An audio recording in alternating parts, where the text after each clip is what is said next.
Hello. Thanks, audience. Thanks, Diksha, for the introduction. Thank you, everyone, for having us, and hopefully, it's not going to be a bearable discussion for the next 45 to 50 minutes. Before we get started, I'll just recall a couple of things which I've been seeing in the social media. The first one has been about Rishi Sunak, and it's a very interesting one, because everywhere you are seeing that, just about every Indian is taking a claim on the fact that Rishi Sunak belongs to an Indian origin. The other day, I was having a very interesting discussion with my very close family members, and I was trying to convince them, what, if you look at his bloodline and if you look at, where his parents and the grandparents have come from, it is anything but India. And they were trying to convince me, no, look at, you're talking about Kenya, Tanzania, but you look at, Pakistan was initially India. Then I convinced them, no, Pakistan is Pakistan now. So in the end, what they told me was, look at Akshata Murthy. She is an Indian. Ye hamara damad hai, right? So the point was, we were just staking claim on someone like Rishi Sunak, right? Because he has suddenly come into the limelight. So, that was a very interesting discussion, and I had to just give up because they were my in-laws. And my wife was standing next to me. The second incident which happened, which was yesterday, we lost the match, right? I'm sure all of us, even if we have not seen, would have for sure heard in the news. We lost the semi-final match, and today in the newspaper, I read that the BCCI has planned to kick out just about every senior member of the cricket team. Very interesting, right? Because still about a couple of days back, these were very, very, very much celebrated, sportsmen. The point here is, our people, right? If you look at Rishi Sunak's example, you look at our, the Rohit Sharma and his team. Are they really so critical, so important for anything? We don't blink an eye to embrace them, but at the same time, if the slightest of the glitch, we just discard them, right? I personally feel people are the cornerstone, but then what is it that we can do to ensure that the cornerstone remains stable? So that would be my, opening thought and question to the panelist. And maybe, start off with Manak. You have built an organization, pretty much from grounds up. You've had some very interesting, ups and downs. We were having some very interesting discussions on the table as well. Your experience around that would be very, very interesting for us to know. So basically, you want me to tell my journey? Yes, Yeah. absolutely. So I'll keep it short because it's a 5-year long journey, right? We were in IIT Kharagpur, and the fact about IIT Kharagpur is it's 150 kilometers away from Kolkata. So anything you want to do, you have to travel on a local train for 2-3 hours and get there. Kharagpur had no restaurants or the major places where you could relax or enjoy. And back in those days, the only online platform was Zomato, where you could find menus and what was happening. And that was a disappointing thing, that menus were most of the times not updated, events were not updated, and all of those used to happen. That's when me and Preetham got frustrated with that, and we basically decided to build a platform which would allow restaurants to put their menus, events, offers, everything in real time. Now, this hit off really well with restaurants, but we figured out that with customers it did not resonate much. Then around 2019, we started speaking to a lot of people that used to visit restaurants and all, and wanted to know that what were the pain points that they would like to have solved. And most of them used to say that we could book a cab on a phone, we could like order food on my phone. Why do I have to wait for a waiter to bring me this bulky paper menu or this cardboard menu and that has stains and all of those things? And why can't I do it independently? So in 2019, we basically launched QR code ordering. That was pre-COVID. We started working with some of the microbreweries like Vapor, Big Brewski. A lot of these guys were there, around close to some 20, 25 microbreweries and other restaurants. And it was picking up, like people were in fact downloading an app. We were a B2C company. And while we were doing that, we learned that we were solving the problem completely from a wrong angle. Like we were thinking that it's the customer's pain, but the more we dug deep into it, we figured out that it was the inefficiencies of the restaurant's operation. That's why customers are struggling, and it's not just customers, but even the staff were struggling, right? And fortunately for us, like I don't see COVID as an unfortunate event, even though we had to shut down our first company. It was majorly bootstrapped, right? We took our learnings and we applied to YC for a third time. And we got into it. We didn't have any product, any growth, anything. We just said that this is the story, this is our learning. And if we get in, this is what we want to build, like a full stack ecosystem. And then after YC, once the lockdown opened in January, we built our MVP in 2021, January of 2021. We launched before Valentine's Day, and it picked up at 3 or 4 pubs that were our customers from Eatable Time. And we saw that, yeah, this is something that everybody is liking, even the staff. Even though it didn't have a lot of things, we didn't have features like inventory, we didn't have payments at all, right? But still, it made sense to the customers. And what I kind of learned from this journey is it goes through, like, it's a sine curve, right? Most of the times you don't like the down curves, but it's a part of the journey. And looking at things from an optimistic view and trying to learn why things are not working instead of getting frustrated actually gets, it gives you a lot of mileage.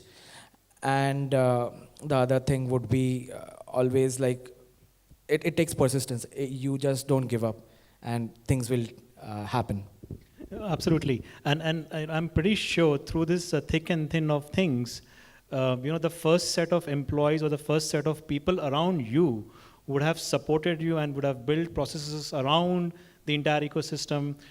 You also kind of mentioned while we were sitting, your whole thought process, the design thinking was around empathy, right? And this was very interesting when you mentioned the empathy for the waiters, right? Something that, are not being looked upon, pardon my language, but not being looked upon that well. It's a very interesting thing to think about. How did that happen? Yeah, so when I did Eatable, right, I worked at restaurants very closely with the staff and all, just to understand everything, right? Even though I come from the restaurant industry, my family used to own a small restaurant back in the day. But why this happened was we set out with Eatable to solve for experience, right? And with ExploreX also, we are solving for experience. That X at the rate of ExploreX is explore great experiences, kind of that thing. Now, what we figured out was everybody in the industry and all of our competitors are at least 10 years old, right? And they've just built out product and just shipped it out. Ki you can get billing done, you can get reports, and they didn't think through that how can you make people's lives easier, right? And restaurants, like working at a restaurant is a thankless job, very honestly. It's not just the waiter, it's the cashier, it's the general manager, everybody. Even if you are running a smaller cafe, then the owner himself is a manager there, right? Sometimes he serves. So when we saw the kind of struggles and the pain, like it literally felt inhuman that when you have had your lunch and you're going back home and you're chilling and maybe you're waking up in the morning and going to work, these guys have timings, right? They'll sit at 12, go till 2 a.m. at night for the night audits and everything, and then they again have to report back on time at the morning opening of the restaurant. So that is also one of the major reasons why there's a huge amount of attrition in this industry. We also provide, like we have partnered with OnSurety to provide group insurance to restaurant workers, right? Health insurance and all of those things. That has also reduced attrition for them, and they started loving the platform as well. So none of these guys actually thought anything beyond just services. Amazing, amazing. You mentioned about how COVID didn't have that great an impact on you, but I would invite Vaibhav to share. And Portia has been in the forefront. We have seen largely how crippled our overall healthcare ecosystem was, especially during the COVID times. What were your experiences, pre-COVID, post-COVID? How did you deal with those? Again, where your people came in. You're again talking about how you have used technology to actually help get people better, and the kind of partnership ecosystem that you have built around it. So I'll probably quickly give like a thing, what all we do in that sense. So maybe people part will come out. So Portia is one of India's leading outside the hospital healthcare services company. So we look at for all the tertiary care, patients should go to the hospitals, and for rest of the care which can be provided at home or in their offices, can we do it for them? And as Mainak was talking about people, right? So when we started building this organization 9 years back, this was not an organized segment in the country, right? So we're the first one who are looking at how do we organize this. This need has been there, and if you look at the US, UK and all, this is like a very, very established offering, and it also gets covered by insurance. So when we started building, how do you get people together is the most important thing. One is that like a physiotherapist or a nurse or a doctor or like a nursing attendant, right? How do you make sure that they see this as a career option? So nurse, rather than working in a hospital, why they should work with you, or a physiotherapist, and why should they go home? Even with doctors, why should they visit the patient's homes? They used to have family doctors forever back, right? Now we're saying, why should they go to patient homes, right? So that is something which we spend a lot of time in building right up front, how to create this as a career option for them. And given that, as you were talking about technology, in our case, they are not coming to office all the times, right? So I have to basically, they do home care, right? So they will go from their homes to the patient homes, work with them, number of visits or staying there or whatever else, and after that go back. So how do you connect? They come to office, of course, for training and a lot of other things, but fact is you're not seeing them day to day. So how do you connect with them on a day-to-day basis? How do you make them feel that they are your employees? Correct? Of course, from a patient perspective, we are adding enough value because of the complete range of services. So a patient comes to us, from setting up ICU to providing the basic care like a lab test or something we'll do at home. But how do you make sure that the person who's sitting in patient home, and some of these people are in patient home for years together. I mean, some of the first few patients we started are still with us. So they are employees with us and patients with us who have been there for last 8-9 years. So how do you make sure that these people see Portia as the company which, other than giving their salary, does other things also for them, right? So technology becomes very important for that. And of course now, smartphones have become a lot more prevalent and you can use technology to train them and interact with them. But back then, we had a very interesting program we started, what is called Kya Baat Hai. So we used to do this IVR-based connect with people. So every training which you have to do, they have to listen to IVR-based training and then take test on IVR, right? And it became very successful. And at some stage, we kept this line open, and we used to see that not only our employees, other companies' people also used to log into that to learn that actually. So like that, we have used technology. Now, of course, app, like we have been using app for quite some time, and all the training and everything else happens using app. So I think that is something there, but it's still very, very early days. How do you engage with them on an ongoing basis? Other than doing activities like saying going to the patient home and celebrating the nurse birthday or patient's birthday, right? How do you make sure that you are also spending enough time in the field? So it's a combination of offline and of course technology.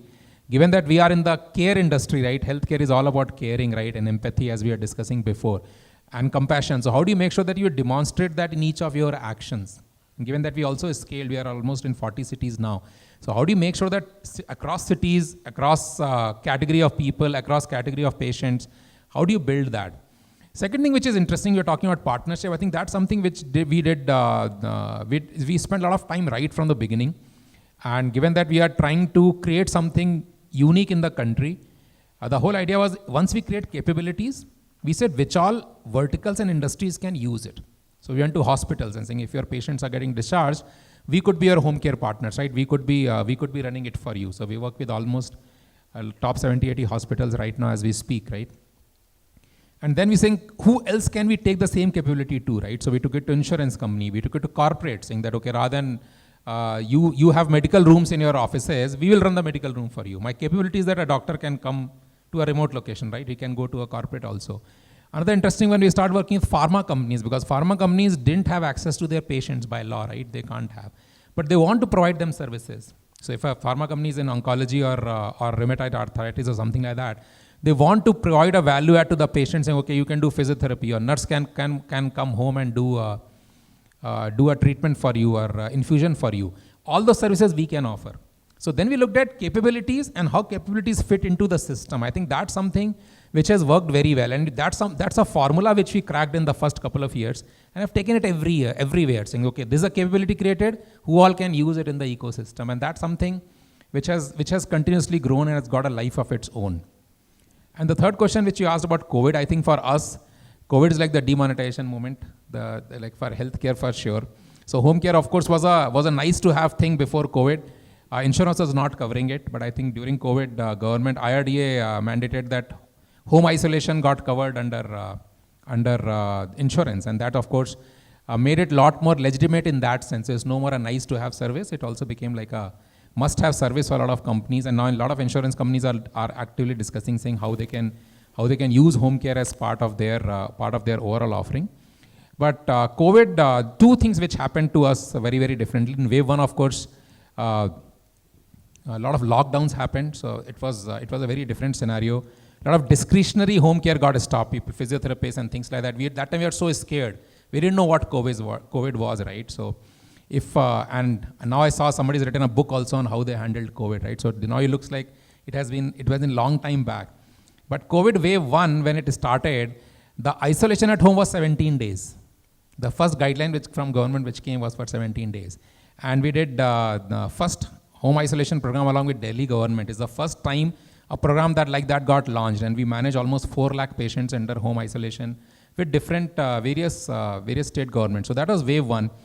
A lot of innovation happened during that time, and of course, we also had enough existential crisis, right? You don't know whether you'll survive or not, right, after that, because the offices are closed, and we were used to feel very nice that we could get that pass saying that, oh, you're healthcare and you can go around in a car, right? It was like, I kept that pass. I said, my son can use it later and show people, see my father had a pass during COVID time, right?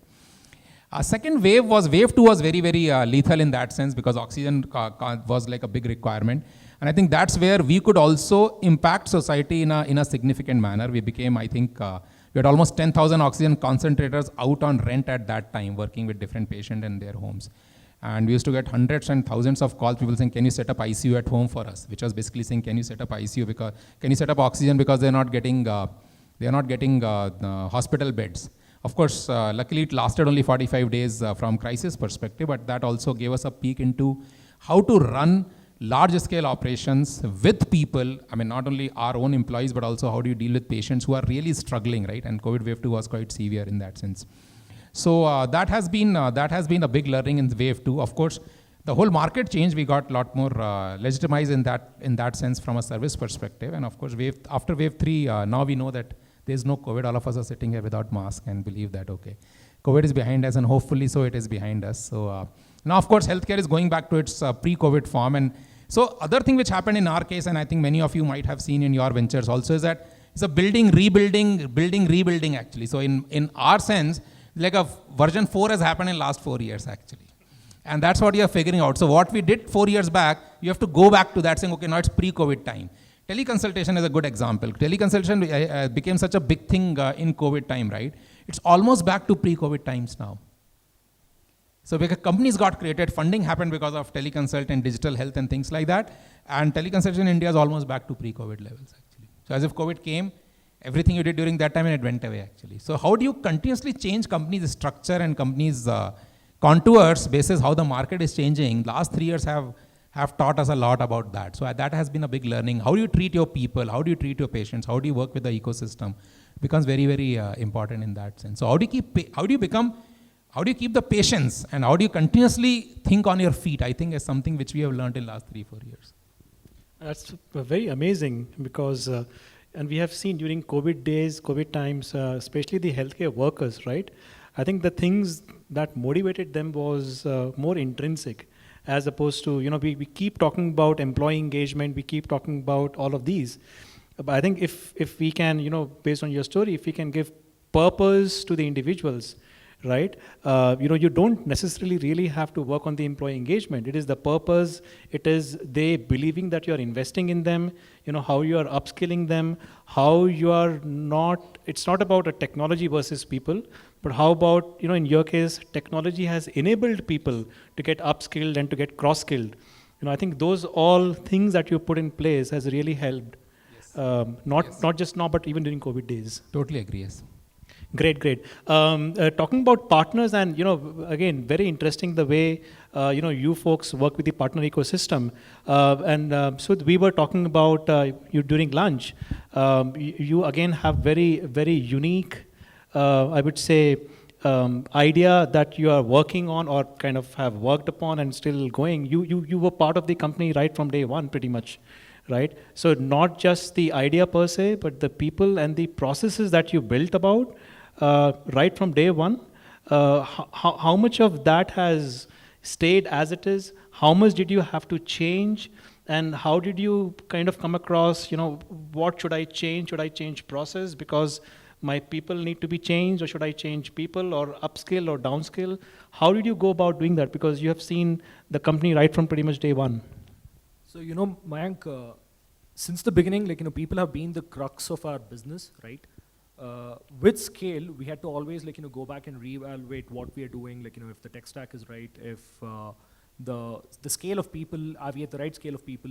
Do we need to, bring in more people, or what do we do with the existing people if we need to upskill, right? We have not been able to, find the right answer in the first go.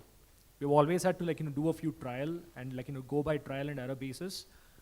We come from a heavy partner ecosystem, right? And to build that heavy partner ecosystem, we need to have the right people within the team itself. And for this, since our very beginning, right, where we started, when we started here in India, we were just a 3-member team, and today we are about 80+ member team in a span of 4 years. We have tried everything possible in terms of bringing in the people with the right skills, or bringing in the people with the ones with the right attitude whom we can upskill as well. And we have gone on with the flow. We've just gone with the flow to build the right tech stack and as well as the right processes. And whilst building those processes, there was a constant need for checking for redundancies as well. You cannot just keep building on the same process whilst you're scaling, because then you might have created redundancies. And we need to check back at that, and then go forward with a better way of optimizing the existing processes and build upon that further. So we could never get it right in the very first go, but we have always found the best way as and when we have trialed and tested various different approaches in these last couple of years. So far we have been able to hit the right mark eventually. So we know that the same approach would help us go further. Amazing. And the way your whole ecosystem works is you have actually partnered with a lot of I would say local laundromats, right? How do you pick and choose? Is it like onboarding just about anyone as a partner, or is it like which ones do you pick and choose? Do you have some sort of a mechanism? And at what point of time, who should we reach out to? Who should we approach to make us the right partner of our choice? That's a very good question there, Mayank. So basically, we look at every market in a different angle, right? We are currently serving in about 10 countries across the globe. We have London, which is our home turf, which is our biggest market, and then we also have Chicago and Boston, which is 2 of our markets in US. The scale in London is not the same as what it is in Chicago and what it is in Boston. So when we are entering any of these markets, we need to also simultaneously pick partners, because without partners, we cannot run our business. And whilst we are picking these partners, we have certain metrics that need to be met from the partners' end. Whilst the metrics are met, we are also looking at the scale. Where can we be with these partners within a year's time, within 2 years' time, and within 3 years' time? And in each of these markets, again, the scale is different. So we are looking at partners of various sizes dependent on the market and its demand itself, right? So there are quite a few checkboxes that we need to tick before we go in with any of the partners. So interestingly, we have a few partners who came on board with us during the inception of our company, who are still with us after these many years, right? They're still serving with us, and they're pretty much exclusively working with Laundry Heap right now. So that's been the kind of scale that we have been able to provide for them as well, and which has helped them grow as a business. Wow. Anish, we were again having a very interesting conversation, and we were just thinking, as part of this panel discussion, what should we talk about in terms of technology, right? Because often for someone like me, who comes from largely from a product and an IT kind of a background, I can get very much biased about, when we talk about technology, it is largely, software and hardware kind of stuff. but I think Anish brought in a very, very valid point, but which was technology is not that only. Technology is beyond that. Technology can exist in just about anything that we are using, which is helping us to make our lives and make our tasks much more easier, right? Do you want to share your experiences, Anish, around how you have built tags, right? Tags food. What kind of challenges you have faced around, in the people part of it, in the technology part of it, in the process part of it? How did you overcome those challenges? Something that I think all of us would want to hear from you. Sure. So Mayank, one of the most frequent accusations which is possibly leveled on me is that, how in the world are you always smiling? Nothing seems to upset you or, get you anxious. And my response to that normally is that as a second-time entrepreneur now, been an entrepreneur almost 10 years. Obviously, and Vaibhav sir will agree here, you see so much that normally things don't affect you as much. But I think far more important is the fact that, today I am possibly surrounded by people and partners who have my back, regardless of what the circumstances are. And I think that speaks volumes about the importance of people and partners while building a business in India, right? So the way I look at it, I owe a peaceful night's sleep to possibly, people, my team, and potentially all the partners, who have our back.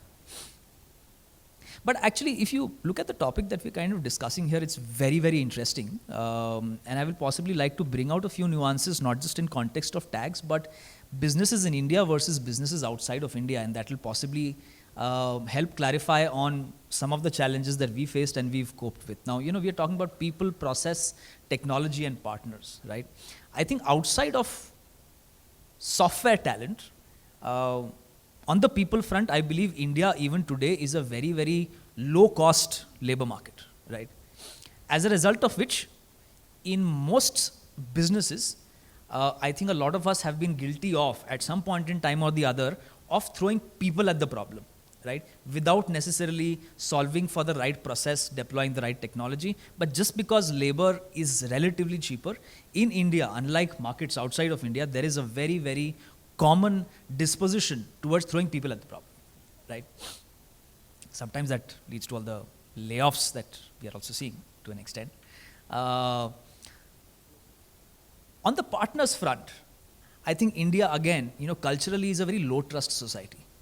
As a result of which, you really don't see partnerships at the core of the GTM model of most Indian companies. Also because, the regulatory framework and legal recourses are kind of very, very difficult, right? So a low trust society with a legal framework which doesn't support, I think building partnerships in India is very, very difficult.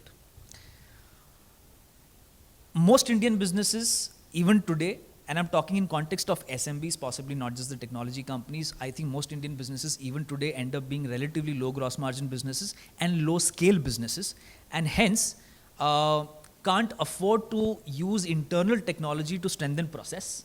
And these are companies which are possibly much more obsessed on scale, and hence there is very limited deployment of technology, and hence process never kicks off. So with this context, around people, process, technology, and partners that I've laid out, I think we went through each of these dilemmas while building tags as well, right? And how we kind of solved for it is as follows.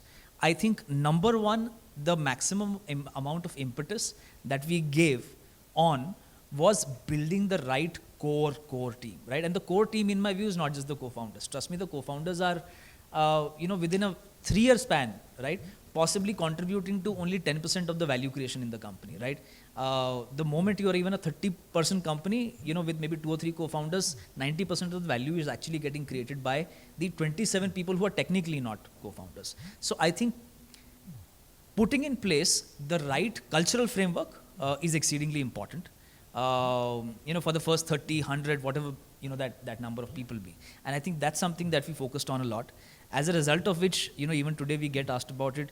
In the last 18 months, we've possibly grown our top line 8 times, but our team size has possibly gone up only by 10 or 15%, because the same team which is delivering that much more. One of the things, like most other Indian companies we've possibly been guilty of, is that we've never used a lot of internal technology, to be very honest, because top line growth assumed a lot more importance than efficiency, right? So how we solved for process, again, is by using people as a surrogate for making sure that processes are adhered to. And whether it comes to people or whether it comes to partners, I think one very simple rule that we operate with is not how much the people or the partners grow with us, but how long they stand with us, right?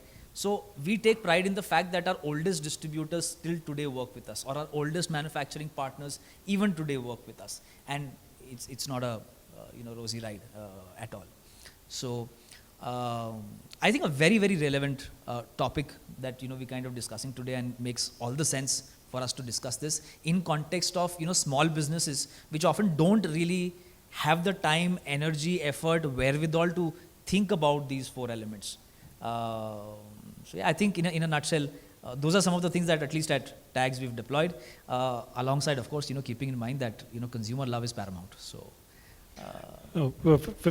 Very, very interesting one, Anish, because can't agree. There is a culture aspect, and often we talk about the cultures in the organization and how these cultures, they flow top down. In a small organization, it's much more easier to convey. In a bigger organization, at times we see that getting lost, right? And that's where I think, to your point, the kind of kitchen cabinet that you have built, the kind of people that you have surrounded yourself, who you can trust or have trust in, they play a very, very significant role, so that kind of a culture is being cascaded down. And not only internally within the people, but also the same thing should be felt by the partners, right? Because I agree with you again, in the SME case, it is largely the relationships with the partners that work. With the relationships, you can, we often are told just make the relationships work, and just by relationships we can get things done. Otherwise, that probably wouldn't happen, right? So that. In that context, I'd like to point out that again, as compared to US, we are very, very different people, right? And very, very different businesses. Yeah, in the US, when Netflix or HubSpot writes a fantastic culture deck, right? It goes viral. People start following it to the T, and I think great cultures get built that way, right? Just because there's a fantastic culture deck which has been created, right? But in my view, in India, culture decks don't work. India is a country where आप दीवार पे लिख दोगे यहाँ थूकना मना है, आदमी वहीं जाके थूकेगा. Right, so it's not the written culture document which, in my view, makes any impact at all. And Vaibhav sir has built a very large company. I'm sure he will agree with me on this. It is all about action coming from the top every single day in every single conversation, which ends up laying down the right cultural precincts, and continuously you have to keep reinforcing it. I totally agree. One of the other attributes which is being often talked about nowadays is empathy. And we kind of briefly mentioned the start of the conversation. I mean, as co-founders, right? And as the one of the paramount person in your organizations, with how you folks have kind of gone about, or is it kind of overrated, underrated? How have you ensured that there's a fine balance there? Empathy at times can be probably looked upon as someone is chilled out or calm, or wouldn't really matter even if the work is not getting done, or is it more like having a very different mindset in the organization? I was just talking to our CEO and COO the other day, and this was a question that I asked them, the point of inception, right? You need to think of quite a few things. You're scaling and you're going to be building a business for quite a few years. People, culture, and the aspect of empathy. Like, are you going to have a written law about, like, empathy? How are you going to, like, deal with people in terms of what is acceptable, what is not? And for example, if I were to, I like to be treated in a particular way. Just because I like to be treated in a particular way doesn't mean that I can go and treat another person in the same way. Probably for that person, it's not acceptable, right? That person needs to be treated in a particular way. We again have a very diverse team spread across about 4 different countries, where we have managers sitting in one country who's of a very different culture, and the team members sitting in another country, right? Like, and the factor of empathy again is it varies across, like, regions. A situation which is to be considered something where it needs a lot of empathy in probably Singapore, it's not the same in the Middle East. And something in the US is not the same in the UK, right? So from the top down, like, our the senior management, the senior leaders, like, they've always been very conscious in, like, trying to keep a bit of a generic approach where everyone within the company understand the nuances between each of these different regions and each of these different cultures, to be able to, like, easily adapt into those teams and, like, work well despite of working within a team, but from different countries, right? Something over here, for example, pre and post pandemic, a culture and just a, like, the working culture that was accepted pre a pandemic, which was actually even cherished, post pandemic is not. Post pandemic, like, the culture is completely different. That is because of, like, certain experiences that people have gone through.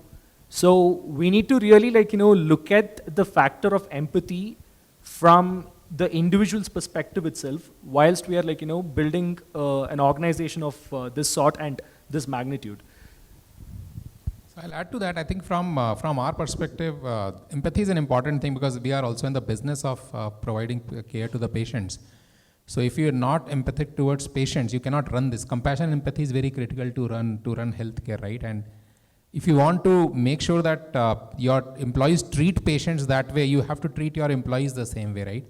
But I think empathy, as he was rightly saying, I think it's different thing to different people. But I think 2 things which are very universal in that sense, right? That when you're dealing with people, do you keep their dignity? And when you're dealing with people, are you fair actually? So if you decide this is my company policy, this is how I operate, and I think we also touched briefly upon the whole layoff thing and all which is going on. As a business, it could be in any situation. You could be in high growth situation, you could be in consolidation, you could be downsizing, you could be anything, right? These are all market dynamics driven things. How do you make sure that you keep people's dignity and you are fair to people actually? I think to my mind, those are 2 values which help you to build an organization and keep it at that level always. So even if you're letting somebody go, you should go with dignity, and he should know that it's fair to him actually. It's not like this is the best you could do. End of the day, I mean, and we hear, I mean, I'll probably touch upon that a little bit, saying that so many layoffs are happening and people, startups are like cricket team, right? Like what you were saying about India losing to England yesterday, right?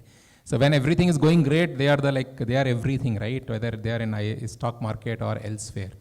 And when things are going bad, so that guy is laying off 1,000 and that's laying off 10,000, then becomes a number, right? We get this pleasure out of saying, 10,000 people they laid off, or 5,000. The fact is a fight on lives, right? But how do you deal with it? This is like also, and I always compare it saying when GE was getting built, say 100 years, 200 years back, right? Industrial revolution was happening. Even then this must be happening. People were setting up things, people were letting people go because something didn't work. Today, because it's tech driven, it's so much more out there in news, we just get discussed way too much beyond what is required. But during all those times also, when you are hiring people, you will hire people by lakhs and lakhs of people. When you let go people also, you'll probably let go people in large numbers, because that's what market decides. We forget that we as consumer are not buying stuff. That's why this company is not getting business. That's why people is getting laid off. So I've been saying, when you are having fun, that's saying, or having discussions that companies laying off people, you should also know that you as a consumer are not spending any more. If you spend more, that guy will not lose his job. So in one way, you're responsible for that guy losing his job actually, right? You take a step back and think. You go and buy more TVs, right? Go and buy more phones, and people will not lose their jobs, right? So, but when each of these things you do, whether in good times, bad times, not so good times, You have to make sure that you're keeping people's dignity and you're fair to them. Actually, to my mind, those are two big principles. And that will show up in empathy, compassion, whatever else, because that is different for different people, different cultures, very rightly he said actually. So I think that's how we should look at it. Brilliant. Manik, I couldn't help notice that you had a wry smile when Weber was talking about empathy. Any interesting incident, anecdote that you have? No, I just, I agree with both of them, right? The other thing that I'd add is, as your company grows, you need to maintain the level of transparency, which is something you should have from day one. You need to make sure that transparency is there across all levels, right? Like maybe a company starts with 2 people and then you add the first 10 people and you're interacting on a daily basis with those 10 people, right? So they know what's happening. But as you keep growing, there will be managers who will be interacting with the next set of people, right? And I think empathy is a part of the culture of your company. And then again, it differs from company to company as well. I would add that for us, we kind of have a human first approach wherein even though you have all of those company policies that you can take these many leaves or this many work from homes and otherwise there will be LOPs and all, but situation to situation, like somebody is looking to upskill themselves or they're taking a college course and all for which they will not be able to follow the timelines. You need to make exceptions, and it should not feel to other people that you're doing some special, you're giving some special treatment to someone, right? They need to be able to understand, and that only happens through transparency, which is, according to me, a very, very important part that should be there in your culture. Absolutely, absolutely. Anish, you also and Weber, you also alluded towards the very interesting discussion on the layoffs, right? And these things do happen, right? But in your head, how do you think an organization can? So you brought in an aspect of dignity, and with dignity, let people go off. But usually, how can an organization kind of build itself and create kind of an ecosystem wherein the layoffs are, if at all, very minimal? How do you do that? Is it really possible? Because when one way we are saying people are the cornerstone, most important, and the other way is we have to at times just let go of them. What does it do to our processes? What does it do to our partners? Do we also let go of the partners in that case? I have seen in most of the cases, partners are the first one to let go of, right? Especially when we are outsourcing some of the work, and then we keep or retain our people because there is an inherent belief that these are our people. So why partners are getting as kind of a second fiddle treatment? Any thoughts around that? And what an organization or a company can kind of do to overcome that? So Mayank, I think you made a very interesting segue from the previous conversation that we were just having about empathy to this one. And I think it's strongly correlated. My quick take on the empathy piece is, in India, empathy is an unaffordable luxury that Indian companies cannot afford. Let me be very blunt about it. Okay, I think in India, companies can afford to be fair, and that is, as he rightly said, is the minimum expectation, and that is something which should be honored. Why is empathy the unaffordable luxury? Simply because the way business models are built in India, the way companies are capitalized in India, right? Again, maybe mindset issues, maybe cultural issues, right? Every single time, whether it's an institutional investor, whether it's a public market shareholder, everybody in India is constantly questioning, why is that guy in the company being paid so much, right? Or why should he or she be compensated as much? इतने पैसे में तो मुझे 5 लोग और मिल जाएंगे, right? That is the kind of country and people we are. So in a situation like that, whereas in the US, the reason organizations can afford to be a lot more empathetic in a situation like a layoff is because they are all factored in these things in the business model, that if I need to let go of a person, I need to honor him with at least a 6 months kind of a severance pay, whereas that has not been factored in the business model of an Indian company, right? So hence I feel that empathy is that unaffordable luxury, right? Can layoffs be avoided? Yes, of course. But then it depends what are your growth ambitions, right? So for example, at Tags, we are very, very clear that while we are building the company, at no point in time will we allow, our wage bill to exceed 15% of our net sales, right? Because as a company, we don't necessarily obsess about hyper growth. We are not obsessed with an outcome of becoming a unicorn overnight, right? Because we are not chasing that kind of a rapid scale up. Let's be very honest about it. So we're very clear that we don't exceed 15% of our net sales. Even if you end up raising external capital, we don't flout that rule. And the logic behind that is that I know for a fact that 15% spends on my wage bill is something that I can sustain whether the business is going up or down, right? Plus minus 5% here and there. But not all businesses can afford to operate with a rule like this, right? There are businesses which are going ahead and raising millions of dollars and are possibly chasing lofty dreams, right, in terms of growth. Now, there are people who are choosing to come and join such companies out of their own volition or because of the compensation that is being given to them. But I'm sure people should understand the risks involved as well. So there will continue to be certain kinds of businesses which will see these massive spikes in hiring and possibly an equal amount of layoffs as well. Whereas certain businesses, certain companies will continue to have a more predictable trajectory in terms of growth, right? So as a company, we possibly think twice before creating a new position. Do we really need this, right? Is this a long-term position? Or is this a position that I'm creating only to meet my next 3 months or 6 months goal, right? But different companies operate with a different rubric. I think one thing is very clear. No founder or company CEO or anybody comes to office thinking, okay, let me let people go and I'll feel good about it, right? I mean, it's a very difficult thing to do actually. And all of us, now forget about layoffs or otherwise. I mean, anybody who's worked for some time in life would have let people go for performance, for anything, right? I mean, you let anybody go, and that's never an easy thing to do. So who wants to do that? Nobody wants to do that. I mean, we also have this karma thing in India, right? So in our thing saying, if I let somebody go, the bad karma will touch me, right? So people always have all kind of issues around that. But I think this is one thing which we forget when we talk of layoffs and everything else, that corporate also, the company also is a living entity. It's called a going entity for a reason, right? And when you start working for a company, it's no different than, I mean, at one level, it's no different than you, like army fighting a battle for the country, right? The country is bigger than you, correct? As I say, nobody's bigger than cricket, right? So Rohit Sharma has to go tomorrow, he has to go tomorrow, right? It's like, it would be a big brand, but he's not bigger than cricket. So in the same way, your employee is not bigger than the company. Company has to live, right? Because it creates it fulfills a need for the society in some way or other. And of course, it provides employment to so many other people. And layoffs are cyclical actually. I mean, as all industries go through cycles, seasons happen, everything happens, it will happen in business also. And as you celebrate so many people getting jobs, I mean, we should always look at it in the context. If you look at all the startups put together, how many jobs they created in the last 10 years?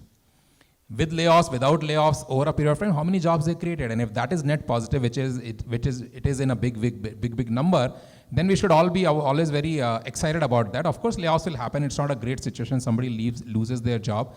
But as a country or as an ecosystem, we're also continuously creating more jobs. So it's not that people have more opportunities today, right? So that's the context we should take it in. But companies' health is more important than individual goals, and that's how we should look at it. At least as somebody who's working in the organization or building a company. That's my take on it. So.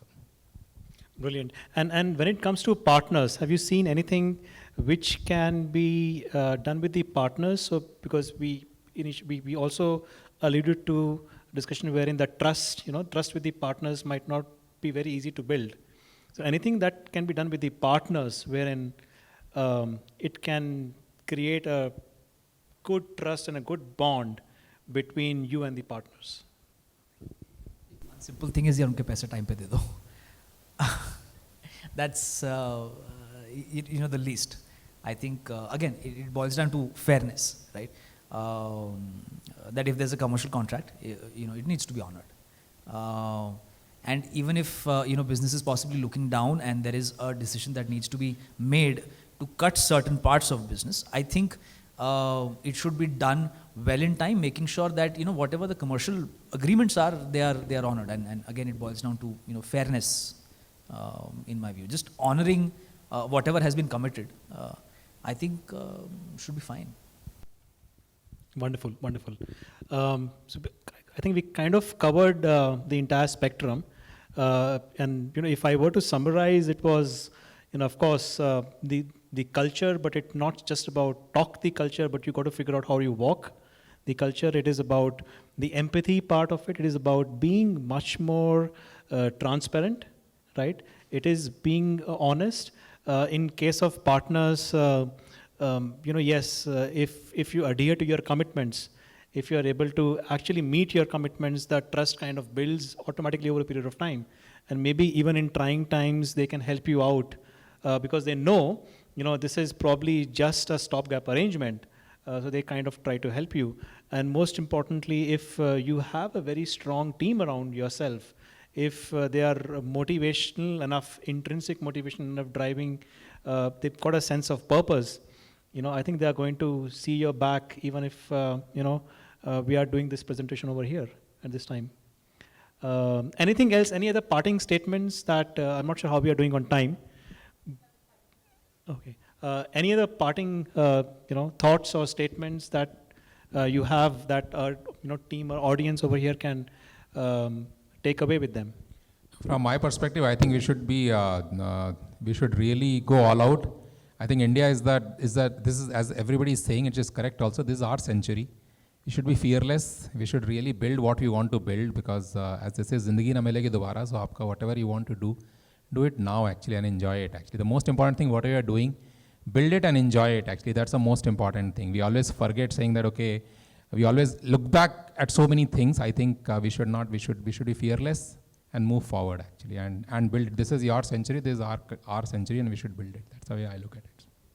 And I'd just like to add that irrespective of how times are, like right now it's not a good time with layoffs and markets going down and all, but what I'd say is be persistent, stay patient, and you'll just ride the wave out, right? So most people just give up within that time and they never make it out, right? So that's something. And yeah, definitely treat your people well. That's just. Brilliant. Anything, Anish, from you or Sud? Last thoughts? So our Prime Minister just a few days ago articulated a very interesting goal for us as a country. And he said that over the next 25 years, we should look at becoming a developed nation. That actually made me think very, very deeply. Like, should it take us 25 years to become a developed country? Because that seems like a lifetime in context of a lot of people here sitting in the room. Honestly, the optimistic entrepreneur in me believes that we can possibly do it a lot sooner, right? And especially if we have this spirit of doing it now, for sure. But I think whether we achieve it in 25 years or whether we achieve it sooner than that, what is important is, and I'm going back to the pertinence of the topic that we were possibly discussing today, is doing it right and building the foundations correctly is something which is going to be exceedingly important. And hence being prudent while making any such decisions is of paramount importance. We live in a fantastic city, Bangalore, right? Great weather and great weather and great weather. But I think we've built a great city and we all try and do our best towards it, but at the end of the day, we all recognize and understand that our infrastructure sucks. Let's make sure that, while we're on this journey of growth, we make the right decisions, we build it the right way so that we have a lot more stuff beyond just great weather as well. My last 2 cents for anyone building a team, an organization, through the journey of building, being resilient and grounded, especially through your thick and thin, that is what's going to get you eventually to your destination. So just keep going. Great, great. I think our Honorable Prime Minister Ji would have said 25 years, probably looking at Bangalore. It'll take that much time for the metro to come up, for the infrastructure to probably get all up and running. But yes, absolutely. I hope my grandkids can enjoy the metro that time. Yeah. Great, great. Brilliant. So you heard it from the experts. Thank you so much, all of you folks, for coming here. And thank you all of you for having us here. Any questions? I can pass down the mic.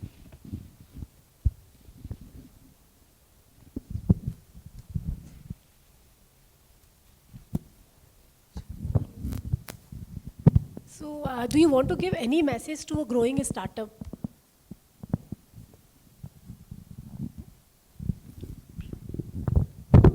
I think that was covered, right? Like, be transparent, treat your people well, and a growing startup, like, have patience, like, don't give up.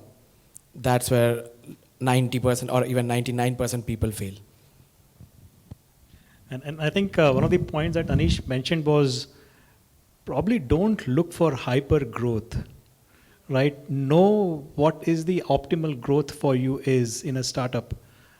You will find startups around you talking about growth and raising this kind of a money and that kind of a money, and then you also hear news about laying offs, right? So if you know what could be the optimal growth for you, even if it takes time, because building a startup takes time.